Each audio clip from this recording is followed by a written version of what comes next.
Preview.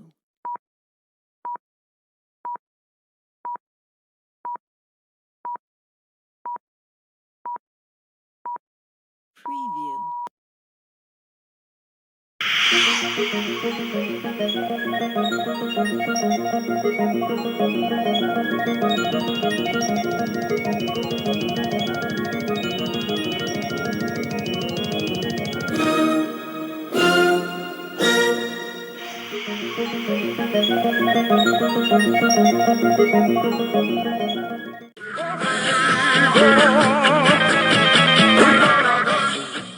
Il-lejla tajba l-kulħadd, segwaċi kamra sportiva, Milanisti u anka mhumiex għadu kemm intemm staġun 2023 u 2024 illi għalina l-Milanisti sfortunatament ma tantx kien daqshekk tajjeb għax wara għax jien onestament bil-materjal li kien hemm stennejt illi kellna nollu imqar unur wieħed.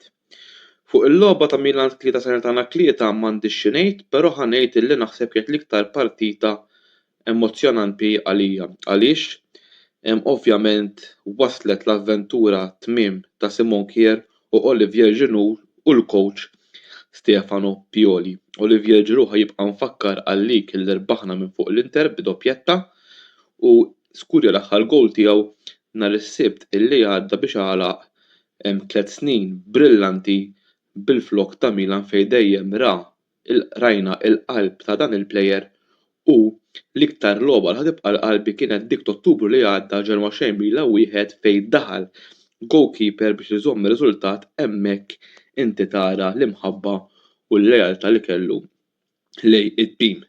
U wkoll sellibna Simon Kjaer illi għalkemm fl-season tal-lig kien imweġġa però dejjem ta' il-100% jew u dejjem iddefenda ħanejt u mexxa d-difiża Milanista. L-iktar ovvjament ċelebrazzjoni emozzjonali ruħ kienet Stefano Pioli għalkemm dan l-istaġun ġielna nidha u naqa' mhux ħażin, ġielna nitkellmu ħażin, però f'dan il-mument jaqbel illi nsemmu l-affarijiet pożittivi li kien il-coach illi fil-2019 ġie wara Marco Giampaolo Milan kienu qegħdin fis-16 post u dak is-season li faqqat il-pandemija spiċċa fis-7 post, fl-2021 ġejna t-tieni daħħalna Champions League wara nuqqas ta' 7 snin, fl-2022 l-iskudetto qatt minsi meta dħalnieh punt fuq ir-rivali u dak huwa l-vera skudetto li jintrabaħ mhux għax jintrabaħ fid-derby u wkoll is-sena l-oħra wasalna semi-final taċ-Champions League, jiġifieri għalkemm dis-sena qafeċ ma nistgħux illi ngħidu illi hu kien il-coach li tagħna ħafna pjaċir u nittama li sa ċertu punt minn ġejn ikompli fuq il-passi tiegħu.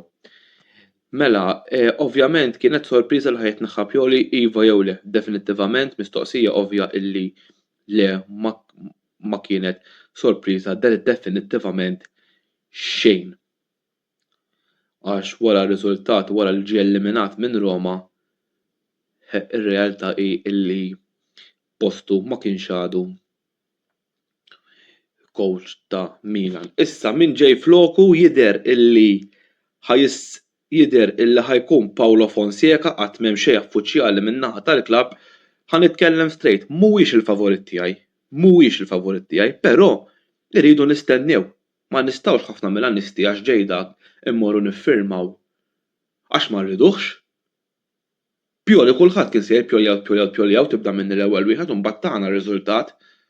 All-right mhuwiex xi Sacchi jew xi Cappello jew xi Ancelotti, imma tagħna riżultat. Ma konniex il-favoriti li nieħdu lik ħadd ma stenna li jieħdu lik, imma almenu rridu nkunu pożittivi u ottimisti mhux pessimisti illi nkunu wara jkun nagħtuh is-support. Tittar xi plejers ħajġib, kif ħajaħdem, kif ħajilab, ma ninsewx li sena kellna 30 injury. Jaf ikollu medical team aħjar minn ta' Pioli. U nikkompetu. Ovvjament. Mhuwiex forsi l-coach ħażin li qegħdin impenġuh għax kif qedtilkom lanqas jien għandi feeling tajjeb, però issa rridu naraw bil-kwiet. Jiena Dak kien kollox min-naħa tiegħi. Grazzi lilkom tal-esegwejtu tal-istaġun jekk Alla jrid niltaqgħu għall-istaġun li jmiss nittamaw fi staġun iktar kompetittiv jirbaħ min jirbaħ il-lig. Nisperaw li l-futbol Taljan ikun aktar kompetittiv. U ovvjament wara jidħol sieħbi Karl Parnis u tistgħu issegwu dan fuq YouTube channel. Grazzi ħafna.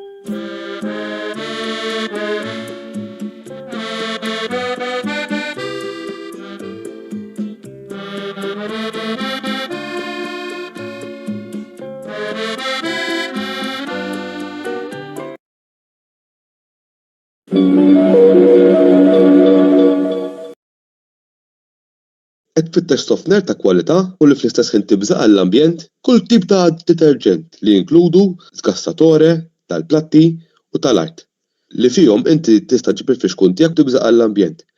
Xarem oriġinali. Hemm 7 tipi ta' rwejjaħ differenti magħmulin minn ingredjenti naturali. Dan il-prodott ix-xarem oriġinali jinsab għal bejgħ mingħand il-ħwienet tal-Uso Sfuso ġewwa Rabat, Imġar, San Ġwan, Żurrieq u Għawdex mingħand il-House of Party li jinsab wara l-Arcadia. Għal aktar tarif ċempel 21 45 0910 jew fuq il-paġna ta' Facebook Uso Sfuso Malta.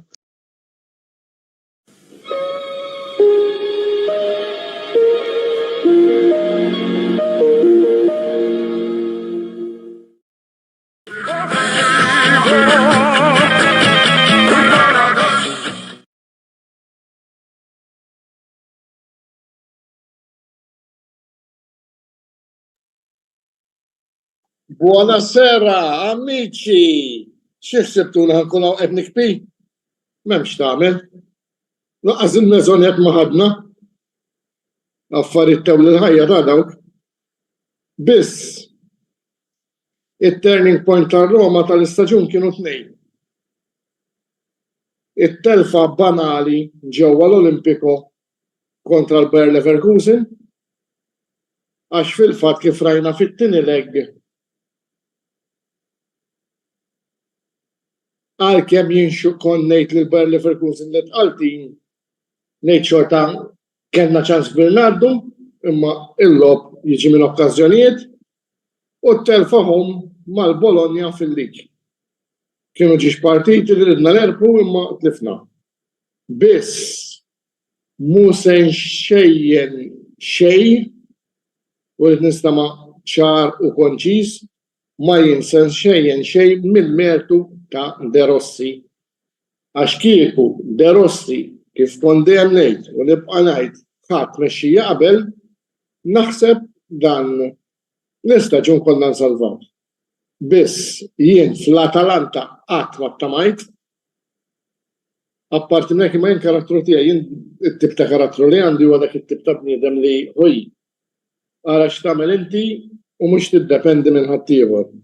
Jiġifieri meta ġejnek mal-Atalanta daw 200% qatt u qatt ma kienu ħajxedulna. Gasperini lir-Roma kulħadd jaf kif jismana. Apparti minn hekk l-Atalanta rridu jdaħqu ma kienx jaqblilhom u daħal aħna għax kien inqasam il-pool tal-flus imma dik hija r-realtà. U to tell you the truth għax kif qed jidhru l-affarijiet ħaterġek minn hemm daqsxejn ta' rifondazzjoni. Onestament, aħjar ma tħallna fl-ebda kompetizzjoni Ewropea. L-Inter biex waslu għallum ma kellhom ebda impenn ta' kompetizzjoni Ewropea. Hemmhekk ġew ħejju l-bażi l-Inter meta l-impenn li kellhom kien sempliċement il-kampjonat. U iċ-Champions League ir-Roma bħala bniedem, bħala Romanist, bħala bniedem li it-tim tiegħu ħadem u ġab iċ-Champions League il-5 post tal-taqija.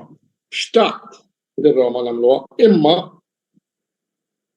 għal-ġid tar-Roma peress li jkun hawn din rifondazzjoni, warrajt għax jien nemmen li nofs it-tim jispiċċa barra, jien ngħid l-uniċi nies li għandhom post sigur, hemm ġew jekk hemm skwadra ta' 25, jekk hemm 5-6.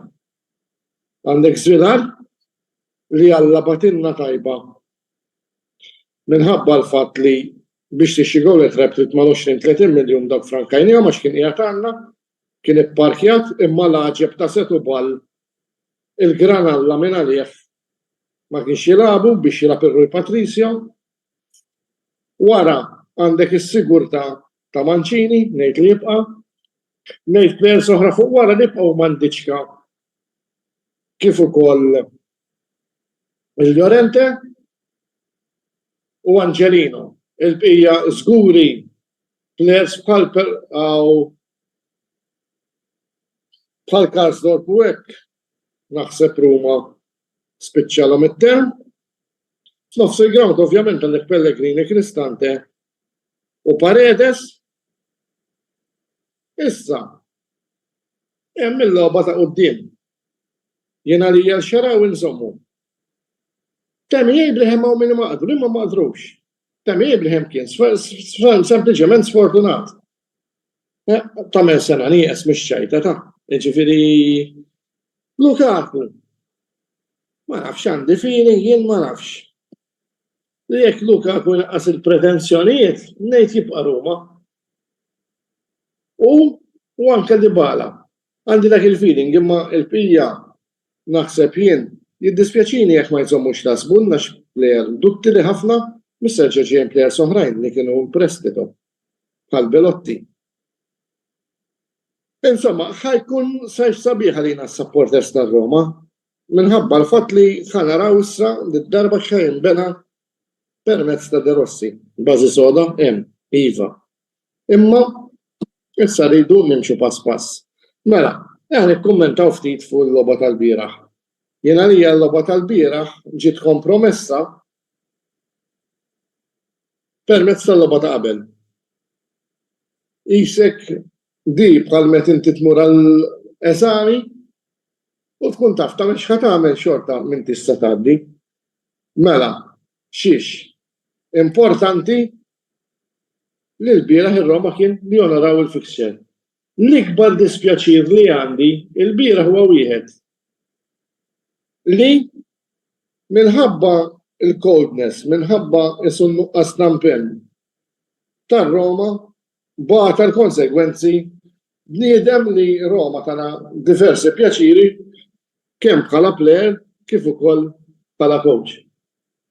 Jiena li l-isbaħ logħba tar-Roma li qatt rajt fl-Ewropa saret mhux meta rbaħna l-finali ta' riċenti. Imma meta Roma konna minn dawwarna riżultat kontra l-Barcellona fiċ-Champions League. Iva, qed nirreferi għat-tim ta' Di Francesco. U l-bieraħ vera ħassejt u dispjaċini li isom ir-Roma kienu parti mill-kundanna ta' Di Francesco. Imma il-futbol huwa dak m'hemmx tagħmel, m'hemmx tbiddel u wkoll ifhimni, ta' min jgħid ukoll il-bieraħ il-Frosinone tilfu imma tilfu home terġgħu tikmalu Udinese li kienu il-konkurrenti diretti u jiena nemmen kif anke r-Roma dis-sena ma minn is-suċċess. Nemmen li inti biex terbaħ xi ħaġa jew tilħaq tragwad sportiv l-iktar importanti tirbaħ l-iskontri diretti. Jekk ma terbaħx l-iskontri diretti u dis-sena r-Roma fallew ħafna minnhom jew ġew draw, inti le ma tistax timxi, le inti ma tistax terbaħ xi ħaġa. Dik hija realtà minħabba l-fatt li skontru diretto ħammorru nużaw daqsxejn analiżi matematika dejjem jiswa 6 punti. U kellek tara Roma fejn kellhom skontru diretti x'ixkom u x'fatta, rajna li l-iskontru diretti ir-Roma ftit u soffrixxew minnhom, anzi kienu pjuttost skontri li ġabu uġieħ għat-tim ta' Ruma. Imma dak huwa parti mill-logħba tal-futbol. Jiddispjaċini mhux sa nara t-tim tiegħi li stinka biex nidħlu fil-Champions League. Imma sfortunatament l-affarijiet ġew kif ġew, biss ninsab ferħan u ottimista l-istaġun li ġej. U naraw biex aħna l-De Rossi ftit rajnieh. Rajnieh da jiena lija s-sena l-oħra għalkemm kelli biddu. Forsi anke smajtuni nitkellem u kont entużjażmat minħabba ċerti players li ġew, biss li inti fl-ewwel 3 logħbiet bil-kemm tiġbor punti tiġa tkun bnejt fuq materjal ħadd-tafal, xiġifieri. Meta ngħidu tibni bħal materjal fuq it-tafal. Mela di aħna kol nafu meta inti ħatibni fuq il-blat ħatibni fis-sod. Issa, l-ewwel 3 logħbiet kienu fundamentali għalina. Punti ġibna ftit li xejn u fil-fatt b'dawk l-istess punti kux ġbarna xi ħaġa iktar minnhom kon perswas li aħna sewwa ir-Roma konna naslu iktar. Imma jien minix sa noqgħod nibki għal-li ġara għal magħmul m'hemmx kunsill. Pressa poco bit-tim li kien hemm, ir-Roma tawna ċerta sodisfazzjon li jiġifieri anke jiena lax l-affarijiet ġew kif ġew rajt mal-Leverkusen għax kieku min jaf kollha nitilgħu finali kienet tkun storja oħra xi nemmen li finali m'hemmx ċikku jew Peppu. Jien finali nemmen li hija 50-50. Hija opportunità ta' rep u kelf għal kulħadd. Imma, dik hija realtà. Il-logħba tal-bieraħ ifhimnija għal-Roma mbagħad kif qedtilkom qabel kienet bla skop, l-Atalanta kienu għamlu tiġassuhom qabel jiġifieri ir-Roma 24 xejn u jitilfu u mbagħad spiċċaw tim żvoljat, imma l-affarijiet ġew kif ġew. Issa jekk Alla jrid jien nemmen ħafna f'De Rossi, nemmen ħafna li bażi soda biex nibdew fuqha għandna. Kieku m'għandniex mhux se nagħmlu diversi plejers ta' Roma jieħdu sehem fl-Ewropej li jmiss u l-punt ta' partenza ħajkun dan. Nistennew dan nittamaw li jekk Alla jrid għal Awwissu ir-Roma ikollna skwadra li hija diċenti għal Roma. U l-bieraħ ċempil ħabib tiegħi iżomm mar-Roma għalli u iwa għalli l-aqwa ġejna fuq il-Lazio. Għetlu l-Lazio ma' jien, laqsu ma' Real Madrid daw. Għetlu inti bis-serjetà. Għetlu ma nibqgħu nirraġunaw b'tim tal-provinċja l-ewwel ġejt fuq il-Lazio. Għetlu jien tim li jagħmel is-suċċessi u l-onuri kif għamilna dal-aħħar. Li jkun hemm minn fuq. Kemm fl-Italja u kemm fl-Ewropa għetlu mela l-Lazio. Biċċa tim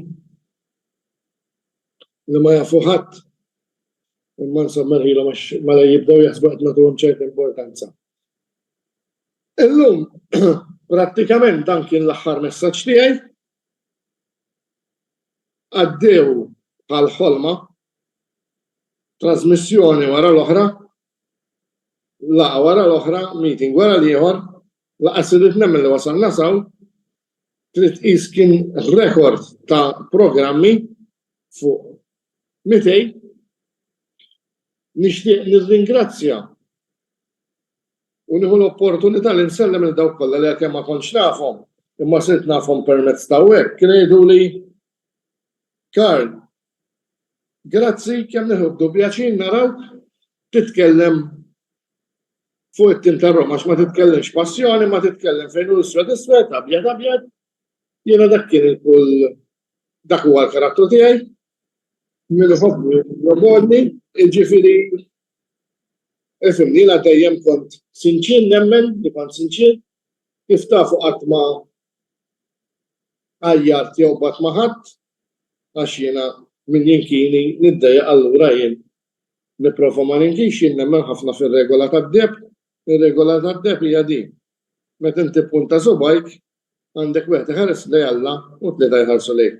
U jien nemmen li ħadd wara ħadd tasal ta' kulħadd fil-li tkun hemm fuq, fil-li tinsel hemm isfel, dik hija d-dinja, appell tiegħi dawk li qed jaraw xejn ma ngħidilkom issekku x'kamp politiku kux kamp ħajja normali tal-futbol jew hekk, meta tkun hemm fuq qatt tikkalpes tal dak li jkun hemm taħt, dik. Ftakara għax inti fil-li hemm fuq fil-li isfel. Issa wara jekk idħol is-sur editur li bis-saħħa kieku tiegħu aħna maħnixew u dan ħajkellimna fuq il-logħba tal-Inter u Giulietta, l-Inter u l-Verona.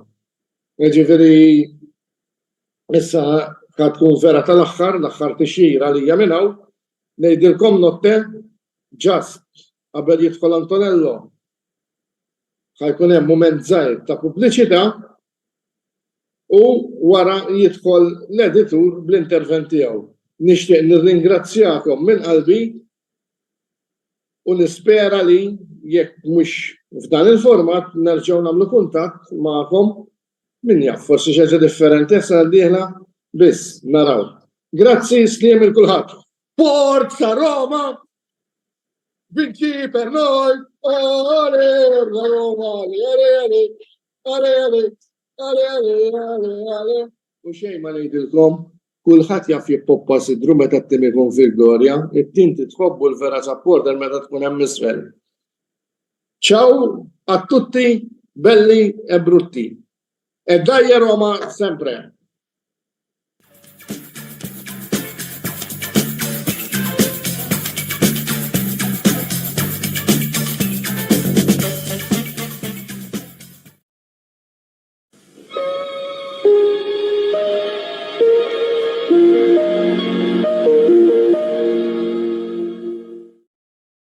Wasal iż-żmien mistenni minn ħafna dilettanti tal-futbol, iż-żmien li naqdu l-album tal-Kampjonati Ewropej UEFA Euro 2024 se jkollna fil-Ġermanja fis-sajf li ġej.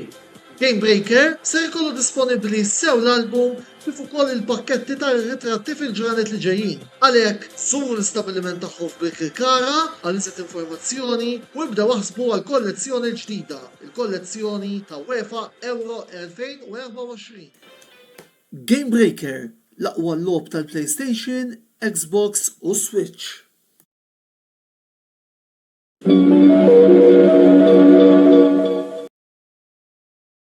Wasal eluq żmien ommok, missierek, jew xi ħadd minn tal-familja, għandek xi okkażjoni jew xi attività mal-ħbieb u trid issib restorant tajjeb bikel ġenwin u prezzijiet qalbu ta' kulħadd?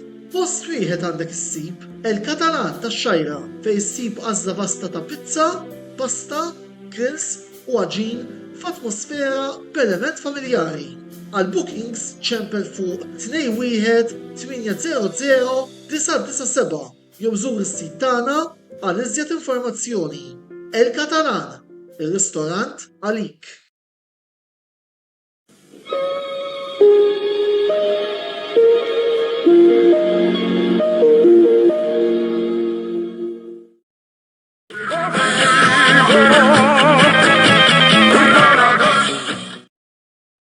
Verona 2 Inter 2 logħba li biha l-Inter għalaqna kampjonat li bih irbaħna wkoll it-tiristilla.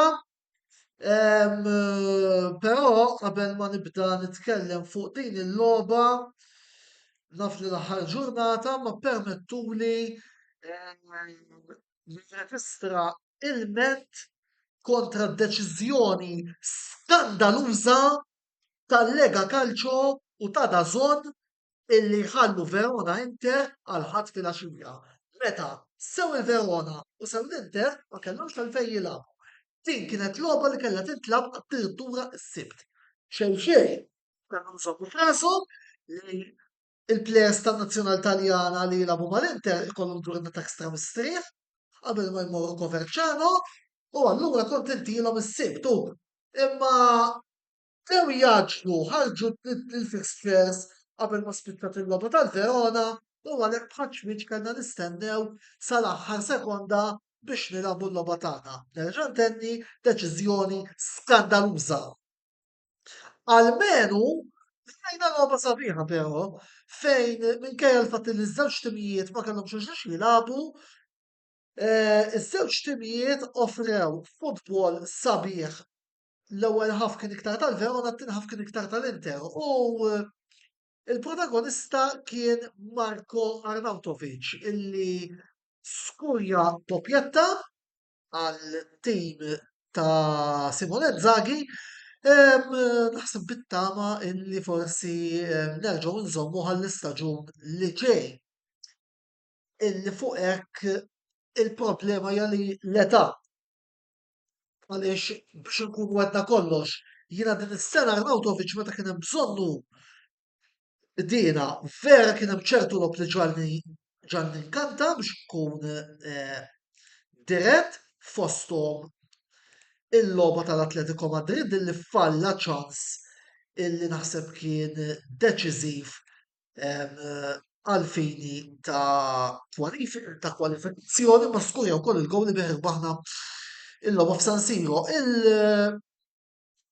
Il-bira skurja dopjetta. Żewġ gowl sbieħ ukoll min-naħa tal-Verona, min-naħa ta' Moslin u min-naħa ta' Solov. Bissu bat fit-tieni taqsima l-lob l-Inter kellna ċansijiet tagħna u wkoll tajna ċans il diversi plejers fosthom Di Gennaro t-tielet gowler illi daħal minn-flok Audero, ġajna rajna l-Bakanan, rajna biċċa lill-Kolombjan, jiġifieri ejja ngħidu hekk logħba ta' tmiem tal-istaġun. Logħba ta' tmiem tal-istaġun, staġun li ra lill-Inter kif għedna tirbaħ l-20 titlu b'aktar mod storiku wkoll bid-derby kampjonat illi jiena kif naħseb issa ndunajtu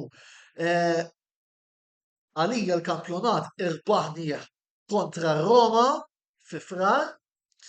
Tellajna 94 punt illi kollox ma kollox huwa bottino sodisfaċenti anke meta tqis illi wara li rbaħna l-kampjonat isu kulħadd għamilna switch off, ma rridux ninsew li ġejjin il-Euros u ġejja l-Coppa America allura l-players se jkunu involuti f'dawk il-kompetizzjonijiet ġustament ballu 50-50 ma forsi ma daħlux għalih inżlu illi jieħdu semm ukoll fil-Euro m'għandniex ingorru ħanajdu hekk. Huwa staġun fejn ifhimni irbaħna l-kampjonat b'mod meritat. Żewġ aħbarijiet li xtaqt nitkellem fuqhom fil-kamp tal-Inter qabel ma nagħlqu huma l-ewwel nett l-aħbar ta' takeover min-naħa ta' Oaktree. Pubblikament nirringrazzja Steven Zahn tal-efforts kollha li għamel biex ġab l-Inter fil-quċċata tal-Ewropa. Sfortunatament fil-futbol il-flus jiddominaw, jekk ma jkollokx flus ma tistax tkompli żżomm tim kompetittiv. Suning ma ħallas id-dejn li kellu ma' Oaktree u Oaktree ħadu over. L-unika serħan il-moħħ illi għandna min-naħa tal-investituri Amerikani huwa illi il-management attwali ħajibqa' hemmhekk. Marotta, Ausilio, Baccin, Alessandro Antonello, direttur tal-marketing, Javier Zanetti, Voldieri bħala supporters tal-Inter nistgħu nserħu rasna li sakemm speċjalment jibqa' jmexxi Marotta l-Inter se nibqgħu hemm fuq. Rigward il-kwistjoni Lautaro Martinez jidher li Lauti qed jitlob 12 l-Inter jistgħu jaslu sa 10. Di mhux se ngħidha biss il-kwistjoni ta' Lautaro ma jkun l-appell tiegħi għas-sajf naħseb li wara li ġara s-sena li għaddiet fejn gergirna u bataraw il-mod kif ħadna l-lig tas-sajf jien ħanimxi bil-mantra fiduċja totali f'Marotta, fiduċja totali f'Ausilio, ejja nħalluhom jaħdmu u mbagħad naraw se jiġri.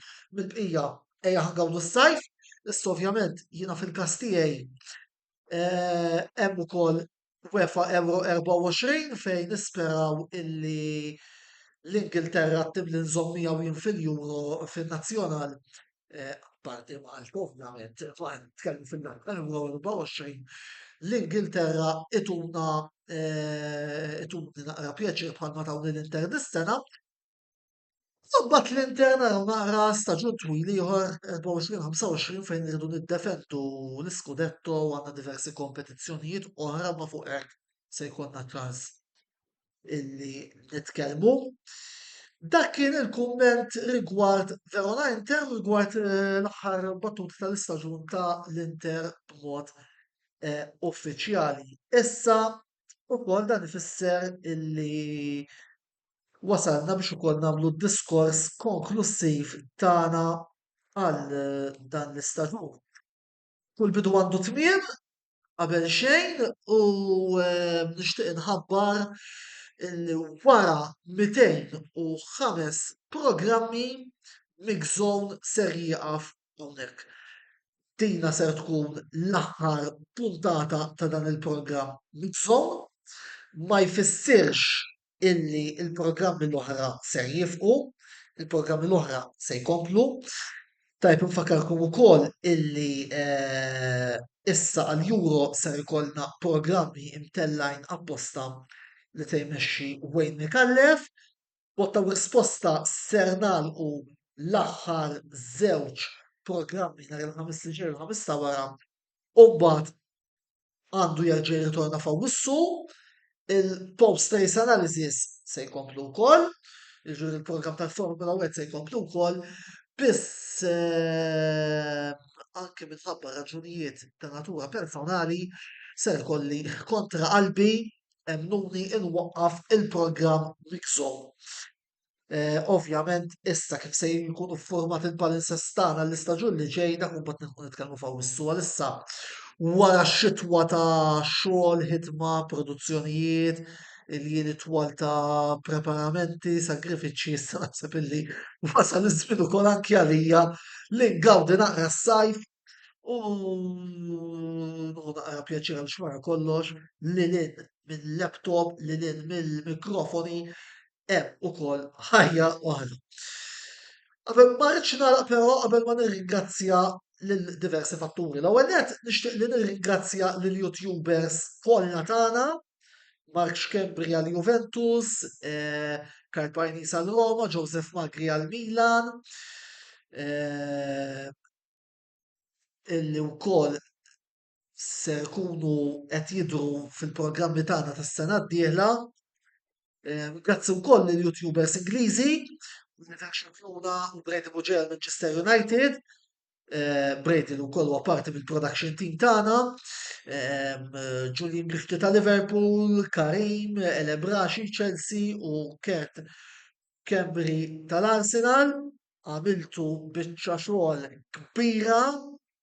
Vera li forsi nkun qed inkun niffitta u nsus warajkom imma tridu tipprezzaw ukoll il-fatt illi bil-produzzjonijiet bħal dawn joħorġu sew ix-xogħol irid joħroġ sew fil-ħin.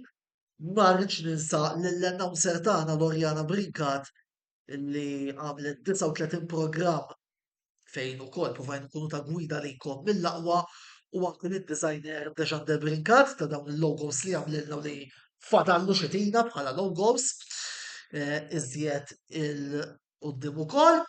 Ovvjament it-tim tal-F1 Andrew Zar b'dejżil ta' Bone Wayne Mikallef.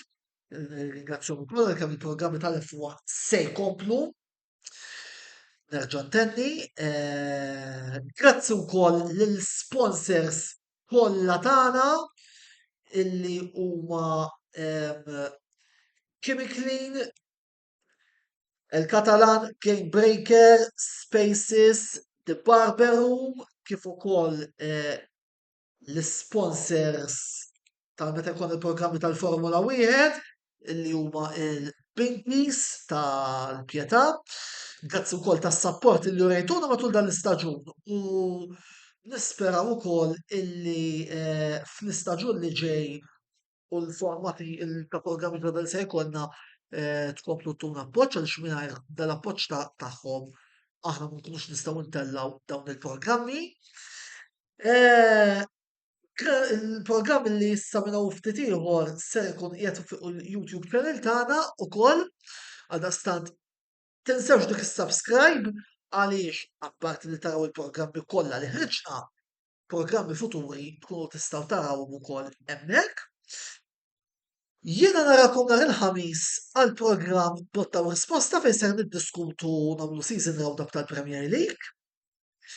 Qabel ma nagħlaq il-programm tal-lejla, Voldiri nerġa' nagħmel appell frazzi finali wkoll lis-segwati lilkom is-segwati tagħna li ta' kuljum matul dan l-istaġun segwejtu l-videos kollha tagħna issa, segwejtuhomx biex meta kellkom interess biex taraw il-programm, segwejtuhomx biex tippruvaw tidħlu naqqa bil-YouTuber avversarju tagħkom, segwejtuhomx għal raġunijiet oħrajn. Grazzi, kienet l-intenzjoni tagħkom. Il-lejl tajb il-kulħadd u nerġa' infakkarkom.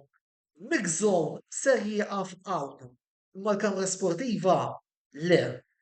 Serħu raskom għaliex wara s-sajf we'll be back with a bang. Ħudu ħsieb.